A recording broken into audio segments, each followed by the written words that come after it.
Hello Laura, alors déjà merci beaucoup pour l'invitation sur ta chaîne et j'espère que mes réponses seront à la hauteur de tes questions parce que j'avoue que j'aime pas trop me confier sur beaucoup de choses, donc j'espère sincèrement que je vais pouvoir t'aider à répondre aux questions.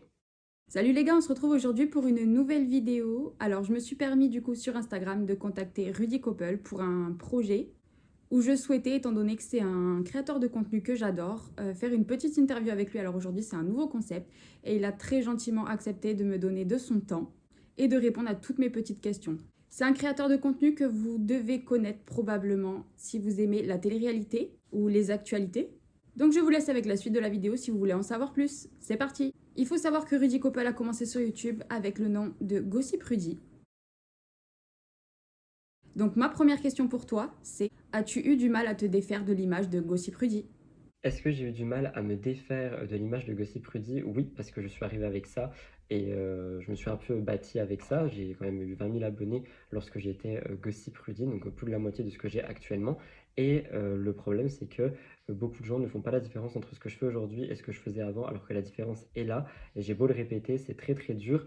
Donc j'essaye juste vraiment de ne plus parler drama, de ne plus parler gossip et tout ce genre de choses. J'essaye de mettre en garde quand, par exemple, je prends des dires de blogueurs quand je parle de télé-réalité pour dire que justement ça c'est du gossip et ça c'est du drama et qu'il faut faire attention à ce qu'on dit, que ça peut détruire des vies, détruire des carrières et que mieux vaut être sur des choses factuelles et avérées et toujours prendre un recul par derrière plutôt que de faire du gossip et du drama. Donc je regrette oui et non ce que j'ai fait parce que ça m'a permis de me remettre en question, ça m'a permis de me prendre des grosses claques dans la tronche littéralement, mais je suis encore assimilé à ça et je trouve que c'est dommage parce que malgré tout ce que je fais, je pense que je serai toujours assimilé à ça. Et je trouve ça dommage. C'est vrai que les gens ont vachement tendance à rester bloqués, mais pour ma part, c'est pas le cas.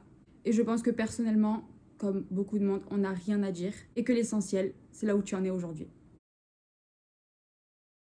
La deuxième question que j'ai pour toi, Rudy, est-ce que tu portes une perruque pour te protéger du monde? Est-ce que porter une perruque est une manière de me protéger du monde? Oui et non. J'ai fait un réel il n'y a pas longtemps par rapport à ça. En fait, j'ai envie de dire qu'une perruque va me donner confiance en moi. C'est-à-dire que quand je fais des stories ou des vidéos où j'ai pas de perruque, je me reconnais, hein, ça n'a rien à voir, mais je sens que je suis moins assuré que là. Par exemple, si là je te faisais ces vidéos en n'ayant pas de perruque, je pense que je tremblerais un peu et que je buggerais un peu. Et là, de me regarder et de me dire j'ai des longs cheveux, j'ai un make-up, je suis un flic, etc., c'est vraiment quelque chose qui me permet de me donner confiance en moi. J'ai l'impression que c'est surtout une extension de ma personnalité et quelque chose qui me permet, ouais, d'avoir plus confiance en moi. Je sais pas si c'est pour me protéger, mais ça me permet d'avoir plus confiance en moi. Alors c'est extrêmement important la confiance en soi. J'espère un jour te retrouver dans une autre vidéo, peut-être avec moi ou pas du tout, sans ta perruque et que tu sois aussi à l'aise que tu l'es maintenant. À l'époque, moi, ma barrière contre le monde, enfin barrière, c'était des lunettes de soleil. J'étais persuadée que ça allait me protéger comme si ça m'était vraiment une vraie barrière. Voilà. Question numéro 3. Es-tu engagé dans la cause animale? Je suis quelqu'un qui est très engagé dans la cause animale, mais malheureusement, j'en parle de moins en moins parce que plus on en parle sur les réseaux sociaux, donc là je vais prendre en termes influenceur, pour revenir sur la question précédente, une des questions précédentes. Si tu es influenceur et que tu parles de la cause animale, tu n'as absolument plus le droit ensuite de dire que tu aimes les nuggets de poulet par exemple, parce que c'est mon péché mignon. Et je parle de cause animale, mais si je dois écouter certaines personnes, j'ai pas le droit de dire que je défends la cause animale et j'ai pas le droit de dire que je mange les nuggets de poulet. Donc le truc qui me dérange, c'est que chacun fait comme il peut en fait avec ce qu'il a. On en revient sur une autre de tes questions également, mais je pense que au moins je fais des choses et il y en a beaucoup qui font rien du tout et chacun fait comme il peut avec ce qu'il a. Je ne peux pas me permettre de manger que du bio, que du végétal, ça coûte extrêmement cher et il y a aussi des apports dont j'ai besoin, il y a des goûts que je n'aime pas, je peux pas, enfin il y a beaucoup trop de choses en fait à concilier. C'est comme par exemple si on parle écologie, oui, je m'habille en friperie quand je peux. En ce moment, je n'ai pas de voiture, je ne peux pas aller en friperie, donc je vais plus me tourner vers des commandes d'habits. Donc j'essaie de commander du seconde main quand c'est possible, mais chacun fait juste ce qu'il peut avec ce qu'il a. Et je pense que c'est très difficile aujourd'hui d'être sur les réseaux sociaux et d'être engagé comme ça sans avoir la culpabilité des gens tous les 4 matins. Donc c'est pour ça que si jamais il y a quelqu'un qui me regarde, qui est créateur et qui aimerait partager ce genre de choses, juste fais-le et déculpabilise. Ah, j'avais bugué et déculpabilise des gens qui cherchent à te culpabiliser, justement. C'est vrai que j'ai remarqué l'énorme exigence que vous avez en général. Bon, je mets pas tout le monde dans le même panier, mais à ce sujet-là, vous pouvez pas demander à quelqu'un d'être lisse, je sais pas si c'est le mot correct, en tout point. C'est pas possible. Quelqu'un d'irréprochable, clairement ça n'existe pas. Ni vous, ni moi, ni votre entourage. Ce n'est pas possible. Personnellement, j'adore les animaux, j'essaie de faire au mieux, mais franchement, ça ne m'empêche pas de manger de la viande. Mais comme tu l'as si bien dit, on fait ce qu'on peut avec ce qu'on a. Soyez indulgents, les gars. Pour la question suivante, il faut savoir que Rudy est une personne qui est quand même super active sur plusieurs plateformes, notamment sur Instagram où il nous partage beaucoup de choses, où il nous fait quand même relativement participer et prend assez souvent le temps de nous répondre. Ben voilà, la preuve. Il y a tout d'abord sa chaîne principale, Rudy Koppel. Il a également une chaîne lifestyle. On peut aussi le retrouver sur Twitch. Alors, je connais pas du tout Twitch. Je crois que c'est des jeux vidéo, des trucs comme ça. Mais personnellement, je peux rien dire là-dessus parce que je connais pas. Il y a aussi une autre chaîne YouTube qui s'appelle Murder Explain. Du coup, c'est une chaîne de true crime. J'ai essayé de le dire à la true crime. J'adore ces chaînes-là. Franchement, j'adore. Et pour le coup, tu racontes très bien, donc c'est assez prenant. À ce que j'ai vu, tu as aussi une chaîne de Rediff Gaming. Du coup, pour le coup, je la connais pas du tout. Et je pense que c'est tout. Je crois que je me trompe pas. Reprends-moi du coup si je me trompe. C'est pour ça qu'on en vient à ma grande question. Comment arrives-tu à concilier autant de chaînes, de régularité et vie personnelle? Comment arrives-tu à concilier autant de chaînes et vie personnelle? Organisation, tout simplement. C'est quelque chose, sur laquelle je me suis déjà fait taper dessus, parce que je disais que je me levais tôt et que je travaillais, mais enfin, c'est la vérité. Si je me lève, en fait, et je travaille comme une personne qui travaille du matin au soir. Donc là, au moment où je te parle, nous sommes dimanche et oui, je travaille le dimanche. Ça m'arrive quand j'ai pris du retard sur ma semaine, mais sinon mes horaires sont 8 heures midi, pause déj, 14 heures 18 heures, comme une personne normale, et c'est ce qui me permet de créer du contenu absolument partout. Et surtout, quand je travaille, je me laisse pas divaguer par Instagram ou par ci ou par ça. Juste, je travaille et ça me permet de gagner énormément de temps. J'utilise des to-do list, j'utilise des planners. Vraiment tout ce genre de choses qui va me permettre d'avoir une organisation très très stricte et très très cadrée que j'avais déjà de moi-même à moi-même au lycée, et ce qui m'a permis par ailleurs de bien réviser mes cours par la suite. Là je reprends un peu la même chose mais avec mon travail. Donc voilà. Et puis je pense que travailler par passion aussi, c'est quelque chose qui aide énormément. Et si on me demande si j'ai une vie personnelle, oui, évidemment que oui. C'est juste que je ne partage absolument pas tout parce que sinon je n'aurais plus de jardin secret et je trouverais ça dommage. Alors oui les gars, créateur de contenu, c'est vraiment un métier quand vous faites ça à plein temps. C'est pas parce que vous sortez pas de chez vous pour aller à un boulot qu'en fait c'en est pas un. Parce que quand même, là comme il le dit, il s'impose quand même un rythme et il s'y tient. Et je pense qu'ils sont beaucoup à faire ça et ça nécessite énormément de travail. Et personnellement, je respecte beaucoup les gens qui font ça parce que vous êtes quand même super exigeants et je pense que moi aussi inconsciemment pour que les créateurs nous proposent de toujours plus de contenu, toujours plus, toujours plus. Mais pour nous proposer justement toujours plus de contenu, quel est le boulot qu'il y a derrière? Pensez-y. Ma prochaine question pour toi est que penses-tu du terme youtubeur?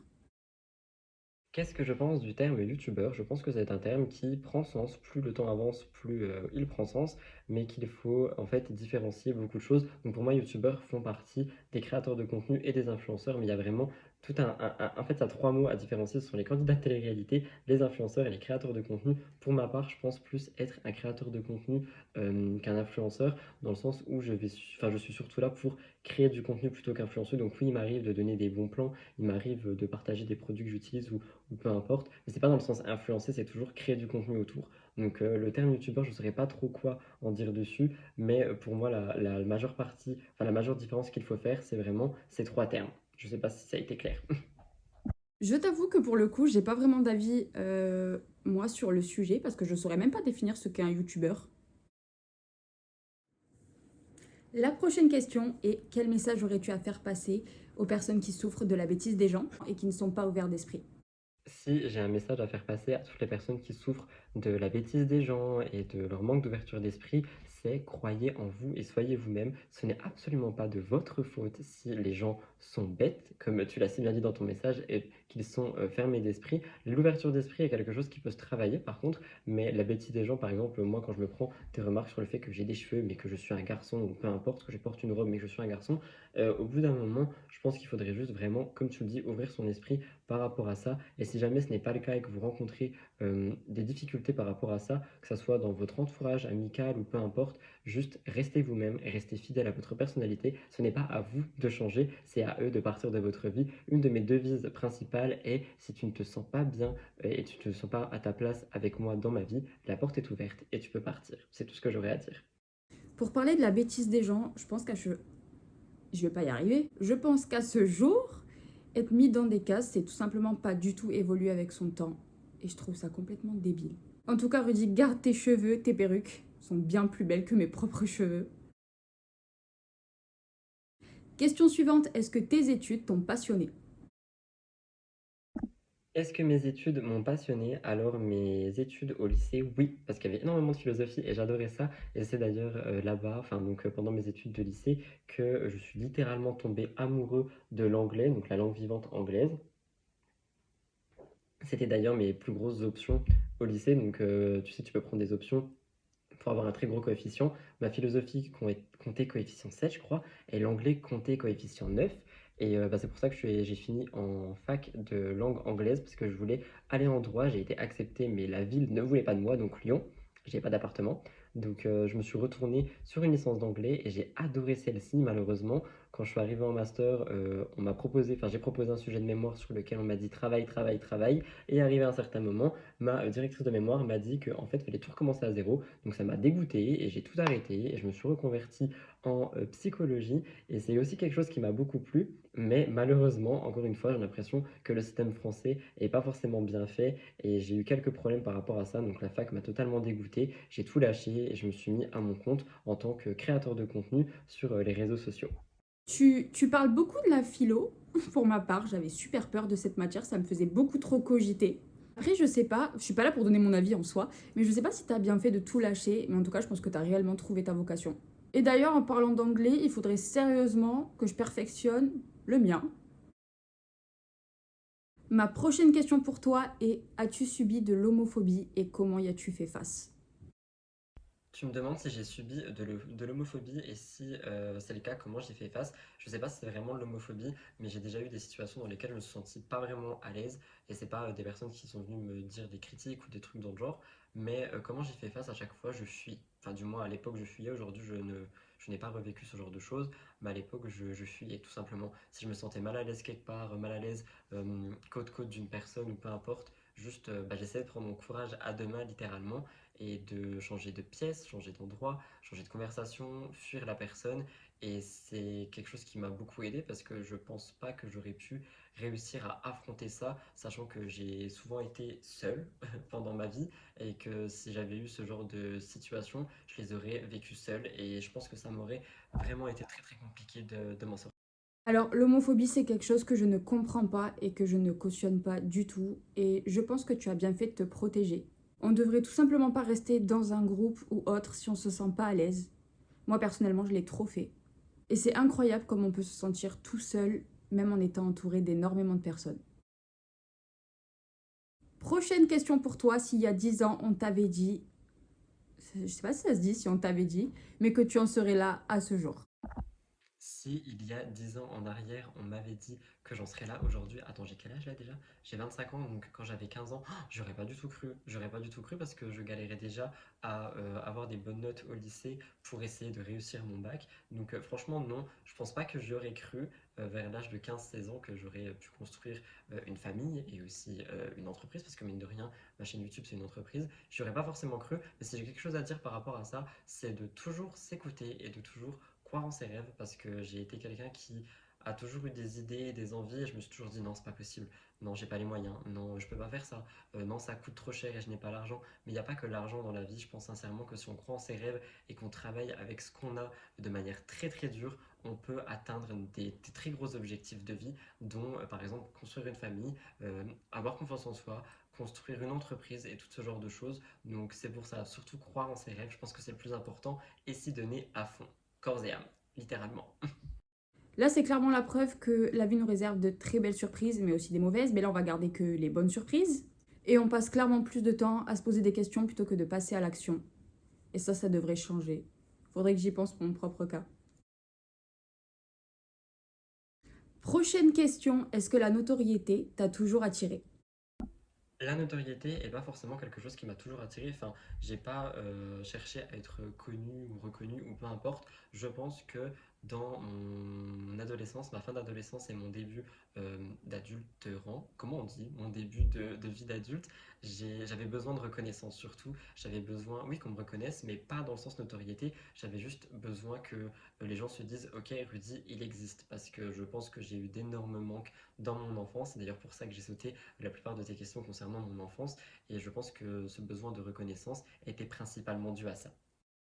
Oui, Rudy, on dit début de vie d'adulte. Prochaine question sur un sujet que je ne connais absolument, si je le connais, mais je le maîtrise pas. Alors, quand est-ce que tu t'es acheté ta première palette de maquillage? Ma première palette de maquillage, je me rappelle, c'est une palette Urban Decay que je n'ai plus du tout. Je sais plus c'était laquelle, il y a un truc du genre distorsion ou je sais plus, avec des fards incroyables à l'intérieur mais impossible à travailler quand tu n'y connais rien. Je l'avais acheté au Sephora de mon ancienne ville, donc Belfort, avec une amie à moi. C'était au lycée, si je dis pas de bêtises, à la toute fin du lycée ou au tout début de la fac, un des deux, mais c'était vraiment à ce moment-là. Et je me rappelle que ça coûtait déjà extrêmement cher à cette époque et ça ne s'est pas arrangé avec le temps. Personnellement, j'ai jamais eu cette marque entre les mains. En tout cas, quand tu nous racontes ça, t'as l'air super heureux, c'est génial. D'ailleurs, j'ai jamais eu grande marque entre les mains en ce qui concerne le maquillage. Mais en tout cas, continue à nous régaler avec ton beau maquillage. Question suivante. Aurais-tu aimé vivre dans une grande ville? Tu me demandes également si j'aurais aimé vivre dans une grande ville. Alors, quand j'étais plus jeune, j'ai envie de te dire que oui, parce que quand j'ai fini le lycée, j'avais envie d'aller dans une grande ville comme Lyon pour faire mes études. J'ai fini dans un mix de grandes et petites villes qui est donc Besançon en Franche-Comté, enfin dans le Doubs. Je ne sais pas si vous connaissez, vous qui nous regardez. Et par conséquent, j'ai un peu pu toucher à la ville. Et aujourd'hui, vu que je suis en campagne, je pense que j'ai touché aux deux. Et si je dois vraiment choisir, je dirais que je me plais beaucoup plus en campagne. Je connais pas du tout Besançon. D'ailleurs, j'ai des problèmes de géographie. Mais je trouve que tu as énormément de chance de vivre à la campagne. D'ailleurs, moi j'aimerais beaucoup. J'en ai marre de Montpellier. J'ai envie qu'on se barre en campagne. D'ailleurs, si un jour tu envisages de venir vivre à Montpellier, ne viens pas. Dernière et ultime question, qui est pour moi très importante. Et ça m'intéresse beaucoup d'ailleurs. Que peux-tu nous dire sur le Rudy enfant?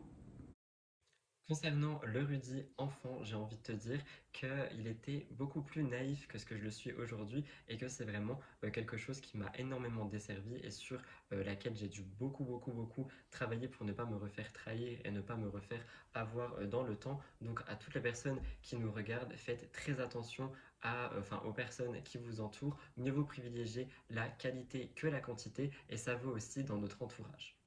Je suis extrêmement d'accord avec ce que tu as dit. Il vaut mieux privilégier la qualité que la quantité. Ça fait seulement 2 ans que je l'ai compris, alors que j'en ai 27. J'espère que tes paroles seront entendues grâce à la micro-échelle que j'ai. Minime micro. Et voilà, c'est terminé pour ce questionnaire. En tout cas, je voulais sincèrement te remercier d'avoir pris du temps pour moi, d'avoir pris du temps pour filmer ces petites vidéos, d'avoir été très bienveillant envers moi. D'ailleurs, je pense envers toute ta communauté d'ailleurs, mais là, je m'en fiche, on parle de moi. J'ai pris beaucoup de plaisir à faire cette vidéo et ça m'a permis personnellement d'en apprendre un peu plus sur toi et ça fait super plaisir. Continue ton contenu, continue à nous sortir 40 millions de vidéos. En tout cas, j'espère que cette vidéo sera à la hauteur, même si je sais que j'ai rien à prouver. Mais moi, personnellement, j'ai kiffé. Merci encore. Je te fais plein de gros bisous, à vous aussi, et je vous dis à bientôt pour une prochaine vidéo. Salut!